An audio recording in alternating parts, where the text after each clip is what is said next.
की बहू। सुमित्रा जी का बेटा था अमित और बहू का नाम था अमृता। सुमित्रा जी की बहू की बातें सुनकर ऐसा लगता था कि जैसे वो बहुत इंटेलिजेंट है, क्योंकि उससे कभी भी कोई भी सवाल पूछो फट से जवाब दे देती थी। अरे भाई, उसके जवाब से तो गूगल भी पीछे रह जाता था। और इसलिए कम से कम सुमित्रा जी के घर में तो किसी को भी गूगल की जरूरत ही नहीं पड़ती थी। जब भी घर में कोई बात चलती, कोई कुछ भी कहता, तो अमृता फट से कह देती, ये तो मेरे साथ भी हुआ था, मुझे इसके बारे में सब मालूम है। एक दिन सुमित्रा जी अमित और अपनी बहू अमृता के साथ अमित के बुआ जी, फूफा जी यानी कि मुकेश और उर्मिला जी के यहाँ पर मिलने के लिए गए। अरे बहुत अच्छा किया अमित बेटा, इतने दिनों के बाद आए हो तुम। हाँ सुमित्रा भाभी, कभी तो आ जाया करिए अपने बच्चों को लेकर। आपकी बहू के आने से तो हमारे घर में भी रौनक आ गई है। वो क्या है ना, अमित ऑफिस के काम में बहुत बिजी रहता है, इसलिए उसे तो वक्त ही नहीं मिल पाता। अच्छा, लगता है नौकरी काफी मुश्किल है अमित की। अरे नहीं फूफा जी, ऐसी कोई बात नहीं है। आप तो जानते हैं ना प्राइवेट जॉब में कितना काम होता है। अरे कोई समझे ना समझे, मुझे तो पता है प्राइवेट नौकरी में इतना काम करना पड़ता है कि इंसान की आफत आ जाती है। लेकिन बेटा, तुमने तो कभी जॉब की ही नहीं, तुम्हें कैसे पता? अरे जॉब नहीं की तो क्या हुआ मम्मी जी, सब जानती हूँ मैं। सबसे पहले ऑफिस में जाओ, वहाँ पर अपनी एंट्री डालो, उसके बाद दिन भर सिस्टम पर बैठकर काम करो। चारों तरफ कैमरे लगे होते हैं, आप अपनी नजर इधर की उधर नहीं कर सकते। उसके बाद दिन भर बॉस की चिक चिक सुनो, वो अलग से। यही सब होता है, मुझे ना सब पता है।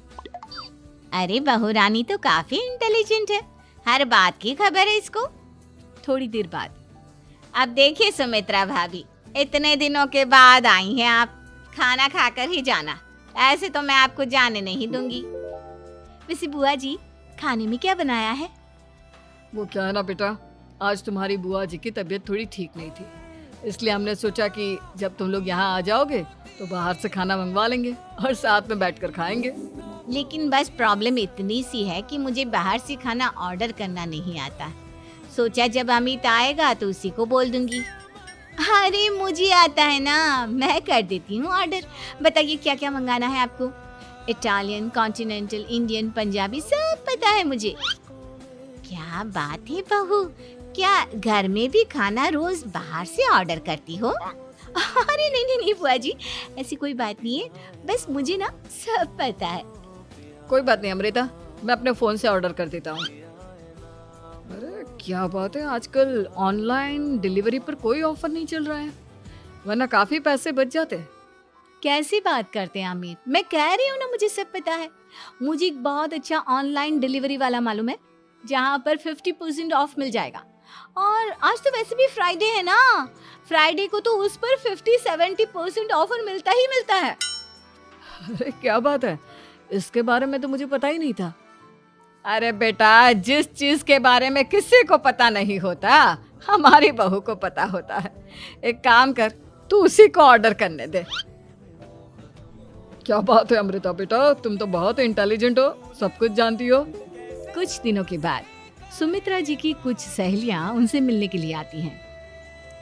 अरे सुमित्रा बहन कैसी हो, बहू कैसी है तुम्हारी? अरे पूछिए मत, बहुत इंटेलिजेंट है मेरी बहू, सब कुछ जानती है। क्या बात है, बहू के आने के बाद तो औरतें दुखी हो जाती है, लेकिन तुम तो बहुत खुश लग रही हो। वो क्या है ना, मेरी बहू है ही इतनी अच्छी। अरे तो बुलाओ ना, हमारे साथ बैठेगी, बातें करेंगी तो हमें भी अच्छा लगेगा। सुमित्रा जी अमृता को बाहर बुलाती हैं और उसके बाद सब लोग बातें करने लगते हैं। क्या बताऊं, कुछ दिनों से घुटनों में इतना दर्द हो रहा है कि चला भी नहीं जाता। अब बुढ़ापे में तो ये सब चलता ही रहता है, क्या कर सकते हैं। आंटी जी, आप योगा करिए, योगा और साथ में ना काले तिल खाया करिए, आपके घुटनों का दर्द भाग जाएगा। लेकिन तुमको ये सब कैसे पता बेटा? अरे मेरे भी घुटनों में दर्द होने लगा था, मैंने योगा किया और काले तिल के साथ गुड़ मिलाकर उनके लड्डू बनाकर खाए, एकदम ठीक हो गए हैं मेरे पैर। अमृता, ये तुम क्या कह रही हो? इतनी कम उम्र में तुम्हारे पैरों में दर्द कैसे हो सकता है? अरे मम्मी जी, सच कह रही हूँ, एक बार अगर कोई ये नुस्खा अपना लेना बस मजा आ जाए। ठीक है बेटा, अगर तुम कहती हो तो मैं ये करके देखती हूँ।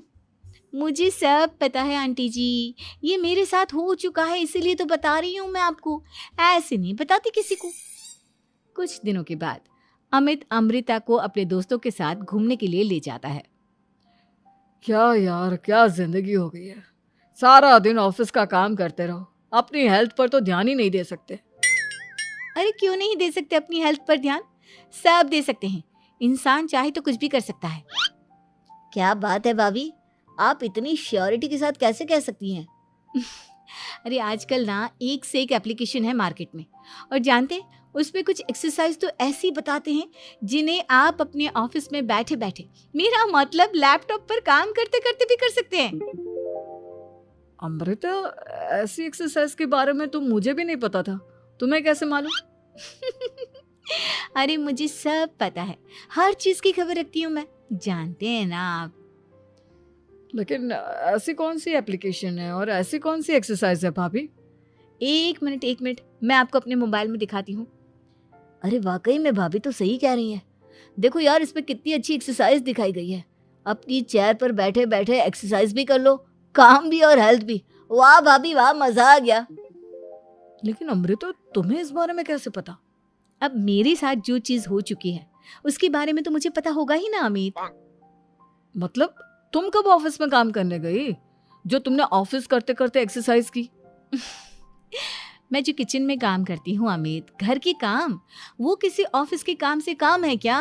बस मैं भी वो सब करते करते इनमें से कुछ एक्सरसाइज ट्राई कर लेती हूँ, इसीलिए मुझे सब पता है। सही है यार, तुम तो बहुत इंटेलिजेंट हो। कुछ दिनों के बाद ये क्या है, एक दोस्त ने मेरे साथ एक मजाक किया है लेकिन समझ में ही नहीं आ रहा। अरे बेटा, तो अमृता से पूछ लेना, उसके पास कोई ना कोई जवाब जरूर होगा। ठीक कहती है मम्मी जी, मैं सब जानती हूँ। लेकिन अमृता, ये थोड़ा मुश्किल है, सोच लो। मेरे लिए कुछ भी मुश्किल नहीं, दुनिया की कोई भी पहेली हो मैं चुटकी में सॉल्व कर लेती हूँ। अच्छा ठीक है, देखो मेरे दोस्त ने मुझे एक खाली पेपर दिया है और कहा है कि इस पर उसने मेरे लिए कुछ मैसेज लिखा है। अब एक बात बताओ यार, खाली पेपर पर, आई मीन जिस पर कुछ भी नहीं लिखा हुआ, उसे मैं कैसे पढ़कर बताऊं? अरे बस इतनी सी बात, इसे तो मैं चुटकियों में सॉल्व कर दूंगी अमित। लेकिन कैसे बहू, इस पेपर पर तो वाकई में कुछ नहीं लिखा हुआ, एकदम खाली पेपर है, कैसे, क्या पढ़ोगी तुम? अमित, एक छोटा सा काम करो, जल्दी से एक मोमबत्ती लेकर आओ। अरे बहू, पेपर में आग लगाने का इरादा है क्या? नहीं मम्मी जी, इस पेपर पर अमित के दोस्त का लिखा हुआ मैसेज पढ़ने का इरादा है। अमित कैंडल लेकर आता है। अब ना बस इस पेपर को धीरे धीरे कैंडल के ऊपर घुमाते रहो, देखना 2 ही मिनट में मैसेज आपकी आंखों के सामने होगा। अच्छा ठीक है, मैं ऐसा करके देखता हूँ। 2 मिनट के बाद, अरे वाकई में इस पर तो अक्षर बनने लगे, लेकिन ये हुआ कैसे? और अमृता, तुम्हें कैसे पता? बहुत सिंपल है मम्मी जी, अमित के दोस्त ने नींबू के रस से मैसेज लिखकर उसे सुखा दिया। आप अगर मैसेज पढ़ना हो ना तो पेपर को आग के सामने ले जाओ और लेटर्स अपने आप उभर कर आ जाते हैं। वाह बहू, लेकिन तुम ये सब कैसे जानती हो? अरे मम्मी जी, जब मैं छोटी थी ना तो अपनी सहेलियों के साथ ऐसे ही गेम खेला करती थी। ये तो मेरे साथ कितनी बार हो चुका है, मुझे सब पता है। थैंक यू यार अमृता, तुम्हारी वजह से हमें कुछ भी सोचने की जरूरत ही नहीं पड़ती, तुम सब कुछ बता देती हो। कुछ दिनों के बाद सुमित्रा जी को अमृता के प्रेग्नेंट होने की खुशखबरी मिलती है और सुमित्रा जी अमृता को डॉक्टर के यहाँ लेकर जाती है। देखिए सुमित्रा जी, आपकी बहू की तबीयत बिल्कुल ठीक है, किसी भी तरह की चिंता करने की कोई ज़रूरत नहीं है। लेकिन हाँ, उनको आयरन वाली डाइट खाने की बहुत ज़रूरत है। ठीक है डॉक्टर साहब, आप बता दीजिए मैं अपनी बहू को क्या क्या खिलाऊं ताकि उसकी तबीयत ठीक रहे और आने वाले बच्चे की भी। अरे मम्मी जी, इसमें डॉक्टर से पूछने की क्या ज़रूरत है, किशमिश है, अनार है, पालक है, ये सब खाना चाहिए, आयरन का लेवल बिल्कुल बराबर रहता है। अरे वाह, आपकी बहू तो सब कुछ पहले से ही जानती है। ये तो बहुत अच्छी बात है। देखो, आयरन के साथ तुम्हें कैल्शियम भी खाना होगा। जानती हूँ मैं, अगर आयरन की खाली सप्लीमेंट लेते हैं और कैल्शियम नहीं लेते तो बॉडी उसे अच्छे से एब्जॉर्ब नहीं कर पाती। सब पता है मुझे। बहू ये भी मालूम है? हाँ मम्मी जी, आप तो जानती है ना, मुझे सब पता है। आपकी बहू की बातें सुनकर अच्छा लग रहा है। मुझे ऐसी बहुत कम लड़कियां मिलती हैं जिन्हें इतनी नॉलेज होती है, सारे सवालों के जवाब देती है। और हमारे इंडिया में तो वैसे भी हालात बहुत खराब है। बिल्कुल ठीक कह रहे हैं आप डॉक्टर साहब, लेकिन मैं उन लड़कियों की तरह नहीं हूँ। बहुत ख्याल रखती हूँ मैं हर चीज़ का। और जानती हैं आप, हमारे घर में तो किसी को किसी चीज़ के बारे में गूगल करने की ज़रूरत ही नहीं पड़ती। बिल्कुल ठीक कह रही है अमृता। अरे कुछ भी पूछ लो, इसे सब पता होता है। अरे वाह, तुम तो बड़ी कमाल की लड़की हो। चलो, ये तो बहुत अच्छी बात है, लेकिन फिर भी डॉक्टर की सलाह पर पूरा ध्यान देना चाहिए। वैसे क्या चाहिए तुम्हें, बेटा या बेटी? अरे डॉक्टर साहब, कुछ भी हो जाए, बस बच्चा अच्छे से हो जाना चाहिए। मुझे तो दोनों में से किसी से कोई भी परेशानी नहीं। और सुमित्रा जी, आप? डॉक्टर मैडम, मुझे तो लड़के और लड़की में कभी भेद करने की आदत ही नहीं है। पोता आए या पोती, मेरे लिए तो दोनों एक बराबर है। सुनकर अच्छा लगा। वैसे आप जानती हैं, हमारे यहाँ पर तो लोगों को बड़ी बेचैनी रहती है ये जानने की कि पेट में लड़का है या लड़की, लेकिन विदेशों में ऐसा नहीं होता। हाँ, वहाँ पर तो सब कुछ पहले से ही बता देते हैं ना। ये भी कोई बात हुई भला? लेकिन तुम्हें कैसे पता कि वहां पर सब कुछ पहले ही बता देते हैं? अच्छा, हाँ, तुम तो सब कुछ पहले से ही जानती हो ना। तुम्हारे साथ तो सब कुछ पहले से ही हो चुका होता है। नहीं मम्मी जी, ये तो मेरे साथ पहली बार हो रहा है, इसलिए मैं ये डायलॉग नहीं बोल सकती। अमृता की बात सुनकर सुमित्रा और डॉक्टर दोनों हंसने लगते हैं।